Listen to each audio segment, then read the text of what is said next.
Good morning, children. I hope you all have written your test well, and I also trust you all.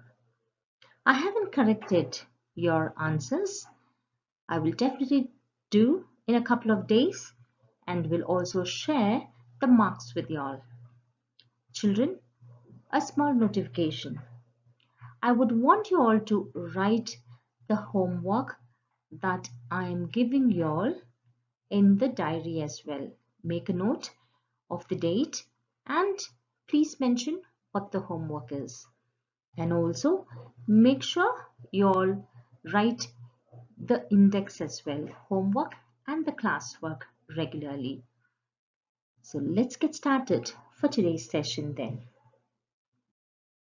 Before we start today's session, I would want you all to look at this beautiful picture. Any guesses which place is this?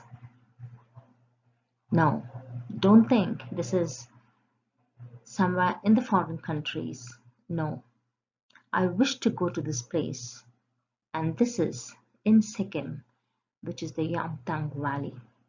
How beautiful it is. Most of us want to go to the foreign countries to explore the other side of the world, but we do not know that in India there are beautiful and amazing places, most of the wonders that we still haven't seen.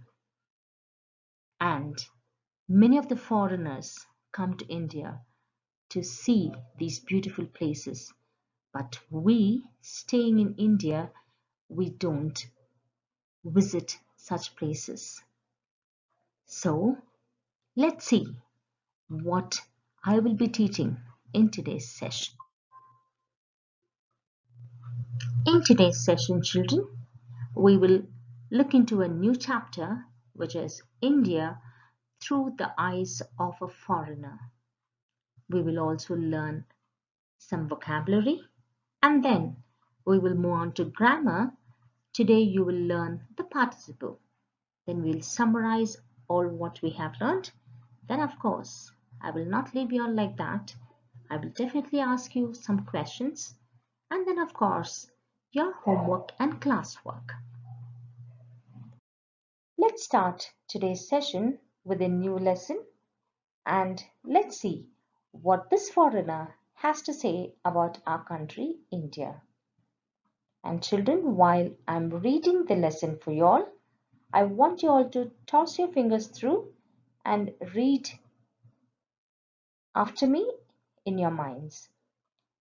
Turn to page 59 in your reader. India through the eyes of a foreigner. I soon realized that it was going to be difficult to get involved in India. From day one, I was surrounded by friends. The friends my predecessors introduced me to, the staff of All India Radio, the members of the press club, and my new neighbors. Many are still good friends. It's through them that I have become involved in their country.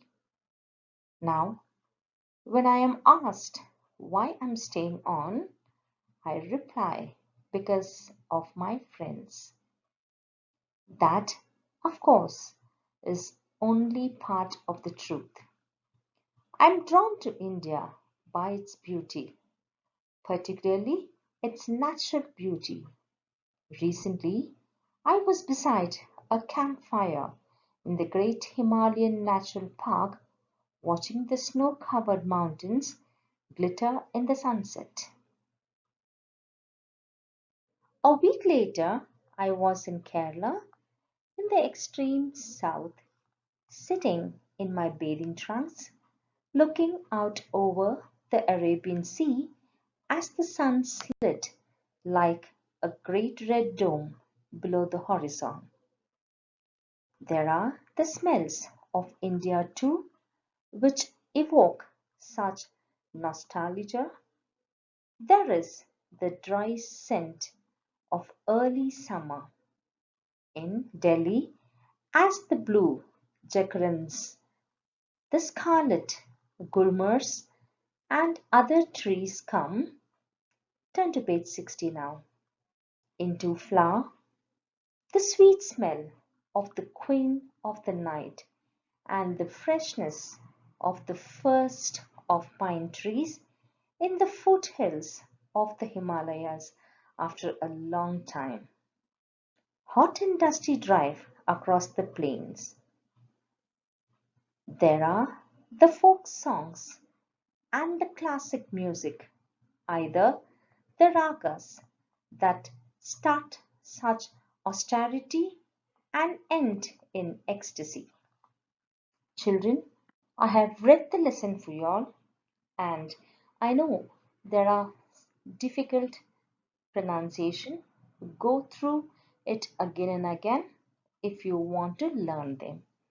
And also, what I want you all to do is mark all the new words that you find in this lesson and write it down in your rough book. All right? Let me explain the lesson for you children. This lesson is all about Mark Tully, who is a foreigner and he likes India very much. He gives word pictures of India's natural beauty and the beauty of India's social, religious, and cultural activities. There are beautiful descriptions of the ways in which he has described India.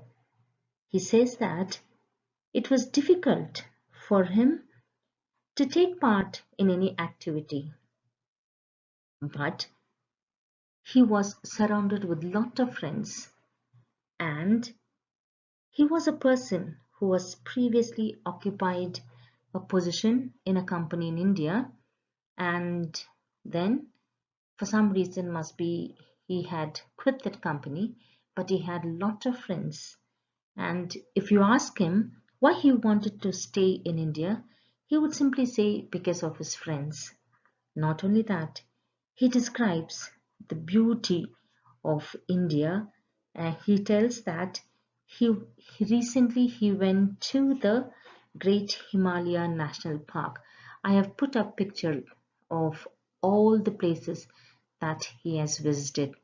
The first picture, if you see, that is the Great Himalaya National Park, which is covered with snow. And not only that, he says, sitting next, he's gone to Kerala as well. The second picture, if you see, it is the Kerala, and he says he was sitting in his shorts, or you can also call the swimming short, and he was looking at the Arabian Sea as well. And also, if you see the third picture, he says it was something that slid like a great red dome below the horizon. He's sitting and watching the sun setting as well. And then he says there are smells of India which evoke means recall of a feeling or memory. And he says the affection for a period in the past. Sitting, he's looking at all the blue jerkin. This is a picture in Delhi. Okay, the blue jerkin and the gulmar. And he's telling he can't forget the smell of the flower. This is the night queen, children. He says he even the sweet smell of the night queen flower.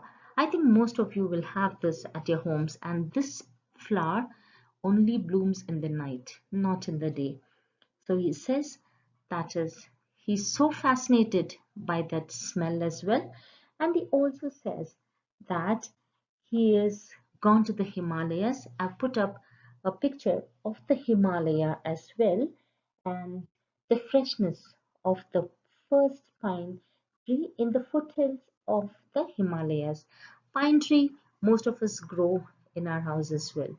So he's talking about all the beautiful things that is seen in different part of our country. So we'll stop till here. I hope you all have understood. Till here, we'll see what he has to say about India in the next class. Let's look at some word meanings now. The first one, predecessors. Someone who had a job or a position before someone else. Campfire, an outdoor fire at a campsite. Bath trunks, shorts or swimming suit worn by men. Evoke, to make someone remember something or feel of an emotion. Nostalgia, an affectionate feeling you have for the past. Austerity, sternness or severity of manner or attitude. Ecstasy, a state of extreme happiness. Here are some synonyms for y'all. Get involved, interfere. Introduced, launched. Glitter, shine. Dome, semicircle. Austerity, simplicity. Let's move on to grammar. In today's grammar session, we will learn what are participles. There are two forms of participles. They are the present participle and the past participle. Now let's see in detail what the present and the past participle stand for. Let's look at the first one, the present participle. What is a present participle? A present participle is a word that ends with ing and it is formed from a verb. Not only that, it is used as an adjective or for verb tense. Now, it's very simple, children, and very easy to understand. All what you have to do is you have to add ing to a verb that comes after another verb to show continuous action. It's very simple. So let's look at some examples. The fleeing criminal. Now here we have added ing to the adjective flee. Let's look at the second one. He was waving his cutlass. Here we have added ing to the verb tense, which is wave. Let's look at some more examples, then it will be easy for you to understand. He is reading book. The smiling girl is my sister. Mary is interested in reading books. I saw them crossing the street. Don't waste time playing computer games. Don't let him catch you reading his letters. He left the room laughing. Let's look at what past participle stands for. Past participle. A past participle is a word that is formed from a verb. It is used as an adjective or for verb tense, and it probably ends with ed, d, or t, or en, or n. It's very simple, children, like how we have the present and the past. In the same way, the past for past particle, we use ed. Let's look at this example. His painted skin. So for paint, we have paint is the present, painted past. Let's look at another sentence. I have forgotten my lines. So now for the present, forget, we are using the past form, which is forgotten. Let's look at some more examples to make it easy for you all. Spoken words cannot be revoked. When I came, he had left. The house was built in 1815. I should have finished by the middle of the week. She entered, accompanied by her daughters. I want this text translated by noon. Hope you all have understood, children. It's very easy and very simple. Children, hope you all have understood thoroughly till here whatever I have taught.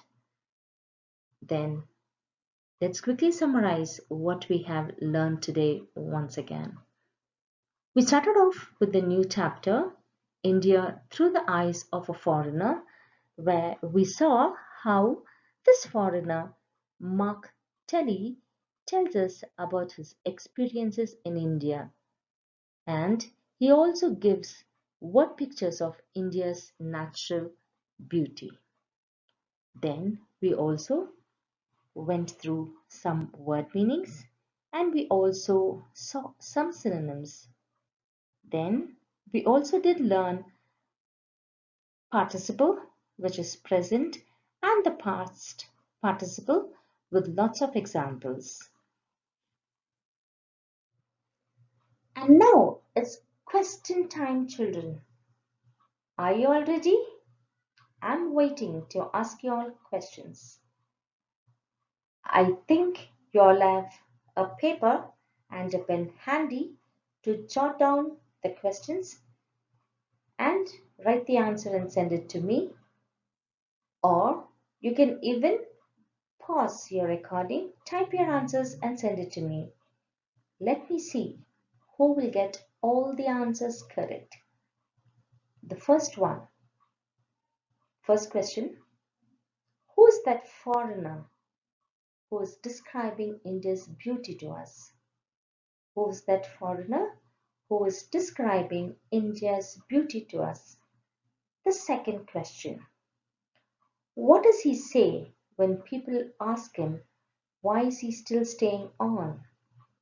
What does he say when people ask him why is he still staying on? The third one, this foreigner likes one particular flower very much. Which is that flower? And the last one, children, for this question, that is the last question, I want you all to think something out of the box. Out of the box means something very creative and give me an example of present participle. Done? Now, as usual, children, the last slide in this session, which is your assignments. And I would request you all once again to pay attention to what is said, because every time I repeatedly keep telling you all this, but still I have few students who message me or call me and ask, ma'am, what is today's homework? Should I write it in the homework book or rough book? Which means that they are not watching the entire video. Children, please go through the entire video and then do your classwork and homework. Right? So for today's homework, page 63, exercise 1, where you have answered these questions using the present participle and say how it is used. So this and the second one, respond to the given statement using the present particle. Okay, so these two exercises, you will do it in the reader only with your pencil, children. Do not write with pen. And for your classwork, I am sending you all the definitions of the present and the past particle with examples, which you will have to write it in your English grammar classwork. Very clear, children? Hope you all have understood and hope you all have enjoyed today's session. We come to the end of today's session. Until we meet in the next class. I would request you all to be safe, read well, and do all your given homework and classwork on time and send it to me. See you all, children. Take care. And this is bye from Ma'am Anna Rajshekar.